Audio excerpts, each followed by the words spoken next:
Toujours avec nos amis Salvatore et Boutin pour parler des ZFE dans un instant. Je voudrais d'abord qu'on écoute Emmanuel Macron parce qu'il a réagi sur les droits de douane de Monsieur Trump. Écoutez le président de la République. L'objectif que nous poursuivons, c'est de protéger l'ensemble de nos secteurs économiques et tous nos compatriotes qui travaillent dans ces secteurs. Mais c'est d'arriver à une situation où le président Trump revienne sur sa décision. Et donc l'objectif, pour nous, il est simple.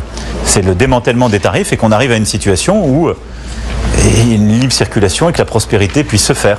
Jean-Michel Salvatore, ça a l'air toujours simple avec Emmanuel Macron.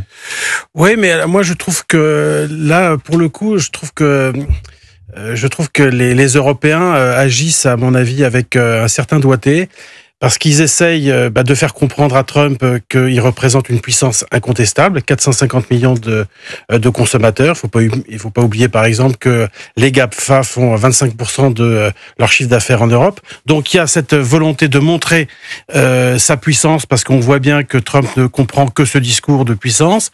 Mais d'un autre côté, il y a une volonté de ne pas monter trop vite au cocotier en annonçant des augmentations trop rapides, parce qu'on sait très bien que quand on monte au cocotier, ensuite avec Trump, on peut plus redescendre. C'est ce que fait la Chine et on a vu le résultat, 104% maintenu pour 104%, demain. Et on voit bien que les Chinois ne céderont pas. Ouais. Et que donc on est parti là. Parce qu'ils n'ont pas le même logiciel que les Européens, peut-être. Oui, et puis je pense qu'ils ont aussi un problème interne, c'est qu'ils ne peuvent pas se permettre. Enfin, le gouvernement chinois est dans une situation assez inconfortable. Il y a une crise économique là-bas, et c'est une question d'amour-propre. Ils ne peuvent pas capituler, ils ne peuvent pas céder. Perdre la face. Ils ne peuvent pas perdre la face à Donald Trump. Gilles Boutin. C'est aussi une question d'amour-propre pour les Européens, mais dans une moindre mesure, parce qu'il y a aussi des théories économiques qui vont vous expliquer que, raisonnablement, les Européens ne devraient strictement rien faire et ne pas répondre. Mais vis-à-vis des opinions publiques, c'est différent.